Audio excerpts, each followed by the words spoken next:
champions and the boxing superstars, where are you? I'm waiting, let's fight. I'm the most avoided boxer. The untouchable True School Sports Empire proudly presents something the boxing game's been missing. Hey, what's going on? It's your boy BT, and I came here to talk some boxing with the thousands of True School Sports subscribers. Alright, so this is going to be a little review on the Carlos Adames Julian Williams undercard. So it's two fights, obviously Fernando Puma Martinez and Jade Bornea, as well as Erickson Lubin versus Luis Arias. So we'll talk about both of them. Check the timestamps below for the fights you want to hear about. But we'll get into Fernando Martinez versus Jade Bornea first, because this is actually the fight that I was more intrigued about. It was a good fight, first and foremost because look at the styles. You know, Martinez is from Argentina. You know, Argentina, Argentina, Argentina, Argentina. You know, so the Argentinian fighters, they're very rugged. They punch hard. They got what I call that poverty punching power, man. They really go in there. They come to take your head off. It don't matter if we're talking about the guys like Carlos Monzon or Lucas Matisse or Brian Castaño. You know, Argentinian fighters have a reputation for being pretty rugged fighters. Carlos Baldomir. And Martinez is no different, right? And he's the IBF champion. You know, he just captured the title recently against Jerwin Ancajas. And, you know, he just beat one Argentinian. So now he gets beat one Filipino, I should say. Now he's looking to beat another one in Jade Bornea. And Bornea is a good fighter, you know, crafty, southpaw, counterpuncher. Did a pretty good job in this fight. I feel like in spots, you know, punching in between the shots of Martinez. Martinez did a really good job early on to stay on top of Bornea. But ultimately, look, Bornea can box. Bornea was placing shots really well, but Bornea just did not have the firepower nor the aggression to match what Martinez is doing as far as the volume punching and the aggressive volume punching. And it got to the point where Fernando Martinez beat the brakes off Jade Bornea and literally beat his ear to a bloody pulp. It would look disgusting in the corner. So he broke him down and folded him up and got him out of there in the 11th round and gets a stoppage and successfully makes his first title defense against undefeated 18-0 good fighter in Jade Bornea. Back-to-back, actually, I should say, 3 straight wins for Fernando Martinez against Filipino fighters. So Martinez is here. He has announced himself as a legitimate champion in the division. You know, 2 title defenses, not 1 title defense, 2 title defenses. Let me correct myself. 2 title defenses for Martinez against Ancajas and Bornea, as well as taking the title from Ancajas in the first fight.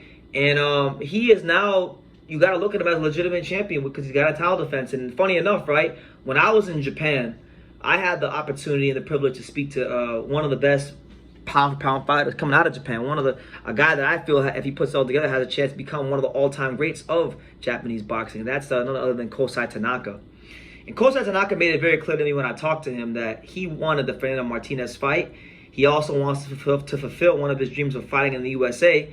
And it's to the point where Kosei Tanaka came all the way from the land of the rising sun. He came from Japan, and he didn't come to America to go to New York City or come to Miami or go to California or any of those places that tourists like to go normally. No. He went to Minnesota. He went to the Armory, and he was ringside to scout Fernando Martinez his damn self. So I'm looking at that fight. That's the fight I'm looking at. I'm looking at Tanaka versus Puma Martinez. You know, and that'd be a good fight.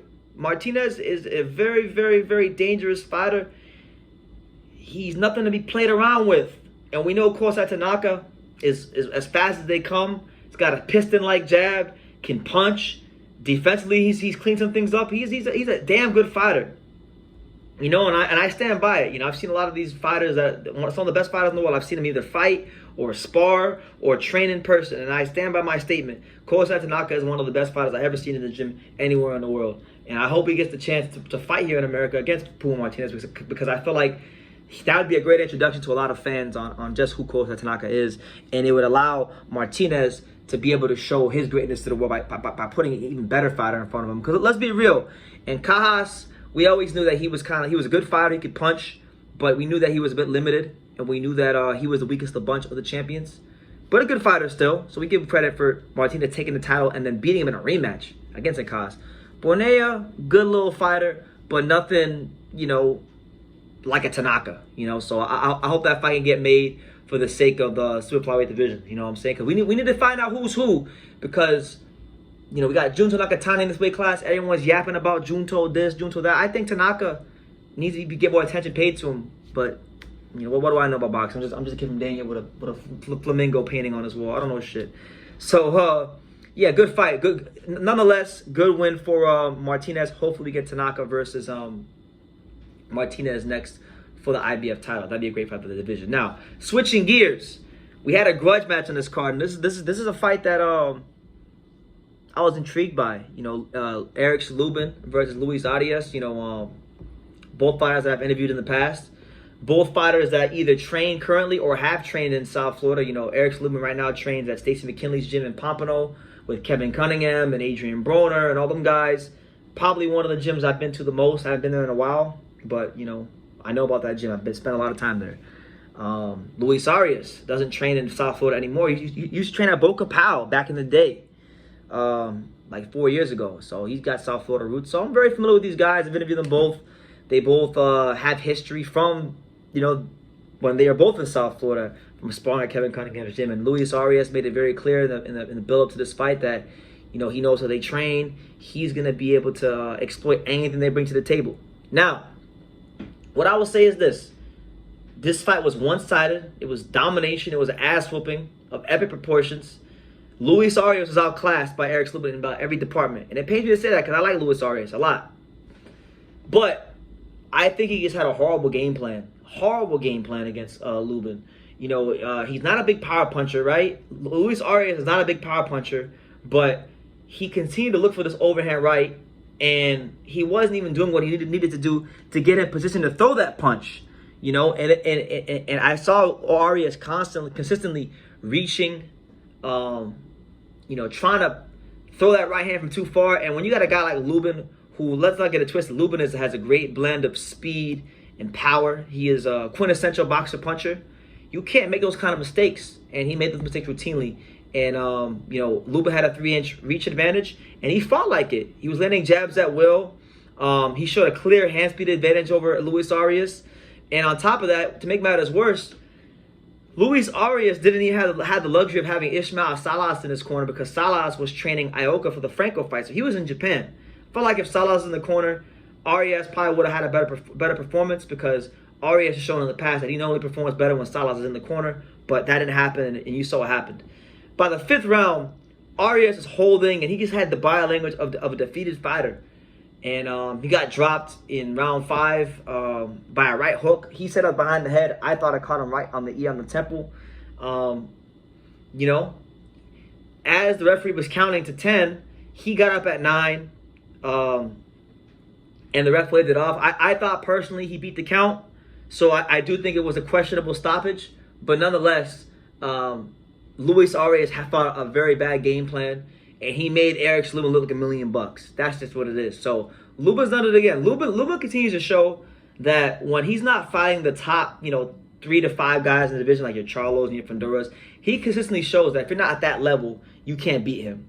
And he showed it with Arias. He showed it in the past with guys like Ishe Smith and guys like that. So with that being said, and with that being established here on True School Sports, what's next for Lubin? For me, the way I see it is there's 2 fights out there for him. He's not going to fight Zoo or Charlo because they're probably going to fight each other. But the 2 fights I like to see for Lubin would either be Brian Castano, who's been champion, who's challenged for undisputed, who many people thought beat Charlo in the first fight. That'd be a good fight for him. Guy who puts good educated pressure on fighter, has a big amateur pedigree. Be a good matchup for him.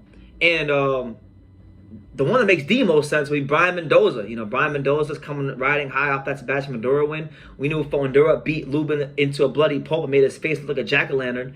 I would like to see that fight, because I feel like if Lubin wins that fight against Mendoza, then that would obviously put him right there to get a title shot for the winner of Zoo versus Charlo, because Mendoza's WBC interim champion. You know what I'm saying? So he become interim champion. He'd be the mandatory for that whoever wins that fight. And it's a fight. Honestly, look, Lubin, he's shown it with Fendura and he's shown it with Charlo. For all the skills he has, he isn't exactly like George Chuvalo or Danny Garcia or Golovkin or Riddick Bowe when it comes to having a chin. He ain't the best guy durability-wise. So Mendoza's been improving. I feel like Mendoza could hit Lubin with something vicious and just give him flashbacks to the Charlo fight. So I thought that's a good fight. That's a good fight. You probably favor Lubin a little bit just because of the combination of speed and power and the skills he has. But a fight he could definitely lose and get stopped in. So I like that fight as well. But, you know, Arias, he's 33, going on 34 now. The only fight out there I want to see from him is Tony Harrison. I think Tony Harrison will be a good fight because they're both kind of like inconsistent fighters. They both had beef in the past. I would like that fight. I think with the beating Tony Harrison just took from Tim Tszyu,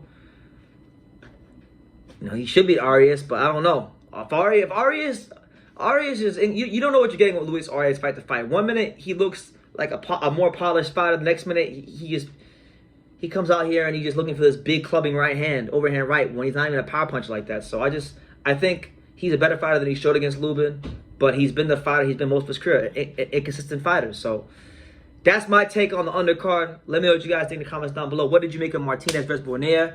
What would you make of a Martinez versus Kosei Tanaka fight for the IBF World title? And what do you think about Erickson Lubin potentially against the likes of Brian Castano and Brian Mendoza? Let me know in the comments down below. Make sure you guys take the time to subscribe. And like I say in every single one of these videos, you can love me or you can hate me, but I'm just a kid from Daniel. So until next time, take care.